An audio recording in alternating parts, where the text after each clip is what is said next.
Moving on from Hel to a far more recognizable character from Norse mythology, we have the World Serpent, or as they used to call him, Jormangandr, whose name literally translates to huge monster.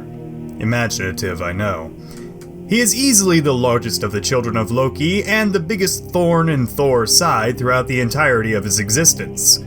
Though it's unknown why, we can presume it has something to do with the prophecy of Ragnarok, which states that these two beings will end up killing one another at the end of the world. Starting with his known origins, Jormungandr was born the middle child of Loki and the giant Angerboda, and was dragged out of the giantess's cave while he was still fairly small.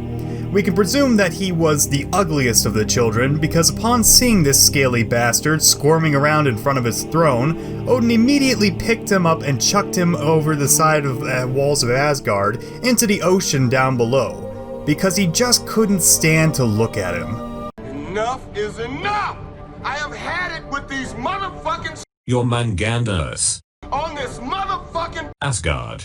Once in his new aquatic container, Jormungandr desperately tried to lift himself back up to attack Asgard, though his own weight and awkward body type made it difficult for him to lift himself up even just a little bit. But what was truly weighing him down was his own hatred for the Aesir, as the ancient Scandinavians believed that hatred was the heftiest weight of all.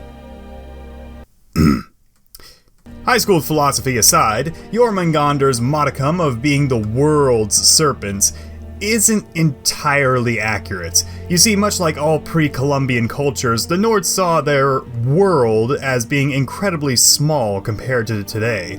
Basically, if you are an Icelandic Viking back in those days, this was the entirety of your world, and Jormungandr surrounded the whole damn thing, leaving just a little bit of ocean waters for you to go out and explore.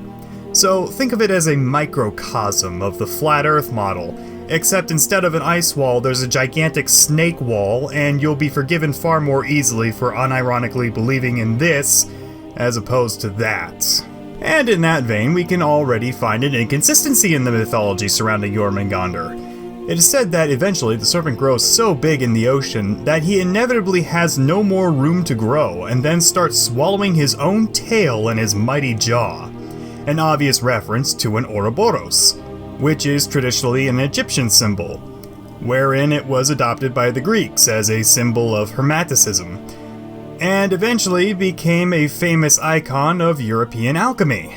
Now, this is either a case of what the famous psychologist Carl Jung calls the collective unconscious, or it was imported later on by the English.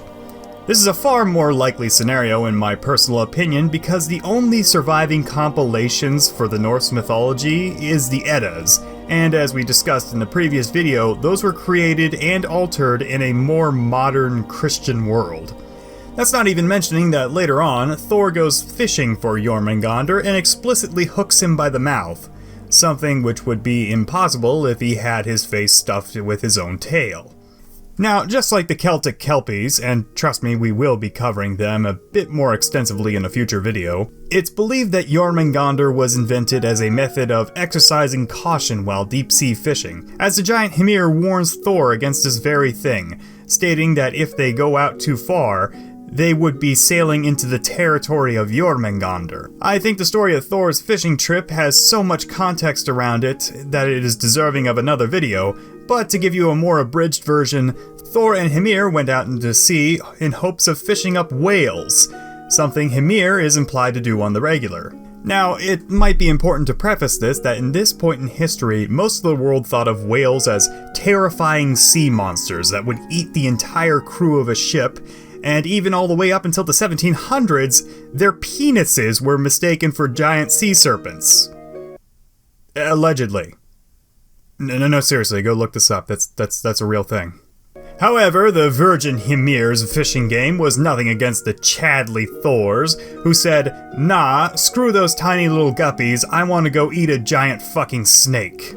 Part of this may be because Hymir and Thor, despite going on a fishing trip together, really didn't like each other due to that whole Aesir versus giant thing, and maybe he was just boasting a little bit too much and had to call his own bluff.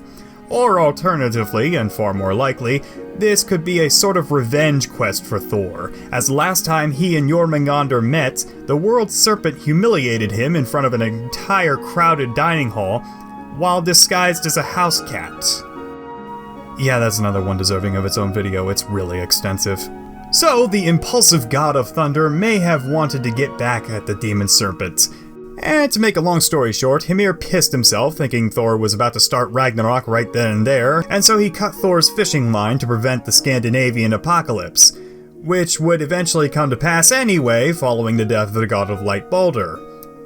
Link in the description to my previous video on Hell, which you probably should have watched before this one. Eventually, this was the moment that all of the gods had prepared for, and Thor was no different.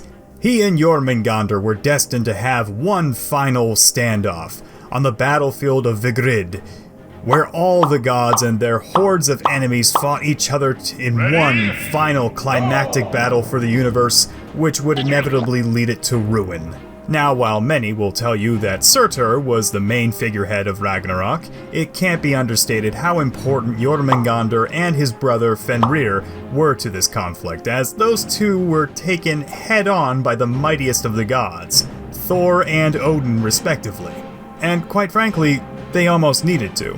Do you all remember how the hatred for Asgard continued to build up inside of Jormungandr, causing him to rapidly expand in size and his body became so heavy he could not lift himself from the ocean? Well, it turns out it was just gas all along. Seriously. Throughout the battle, Jormungandr continuously spewed a massive stream of venomous gas from his gigantic maw, which was not only toxic but incredibly corrosive, a concoction of years and years of hatred seething within him. Thankfully, Thor was able to defeat Jormungandr with a crushing blow to the head with his hammer Mjolnir.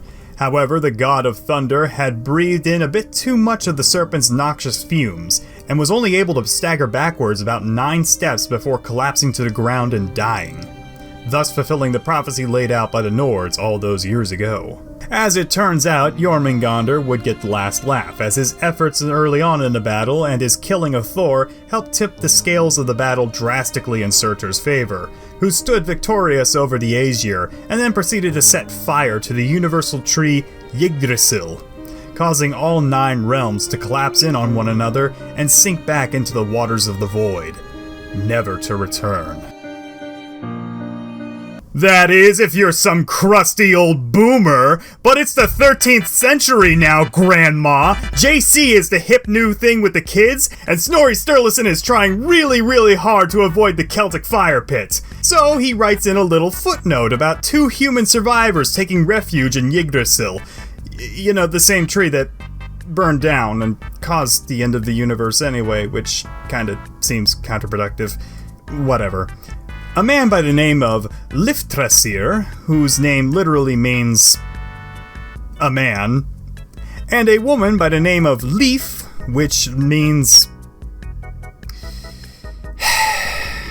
a woman. Yeah, this was definitely written by Snorri. So this little footnote has actually led to quite a bit of confusion and a few galaxy-brained people to theorize that Leif and Lifthrasir are actually Adam and Eve. And the few gods who make it out of Ragnarok are the first round of God's angels. Yahweh was just chilling there the whole friggin' time, waiting for Surtur to slaughter his entire creation, then lift it back up out of the primordial waters to start anew.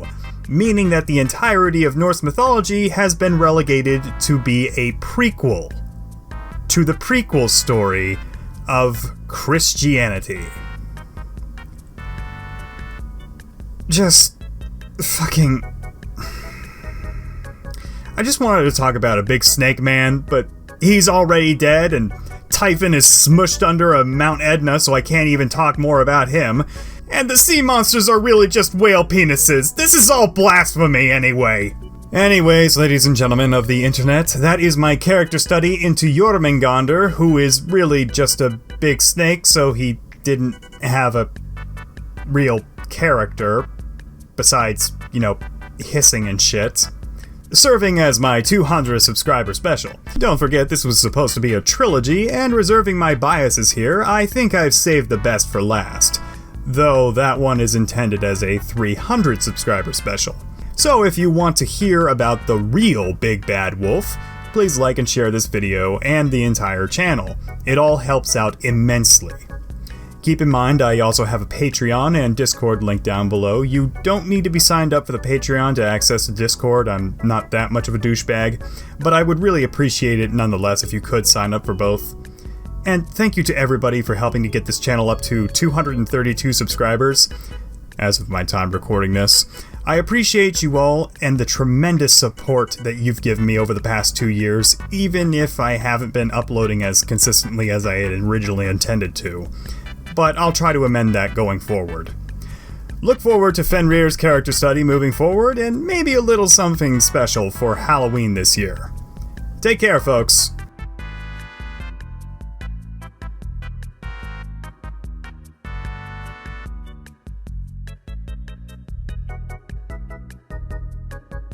That's not even mentioning that later on in the mythos, Thor goes... That's all, folks.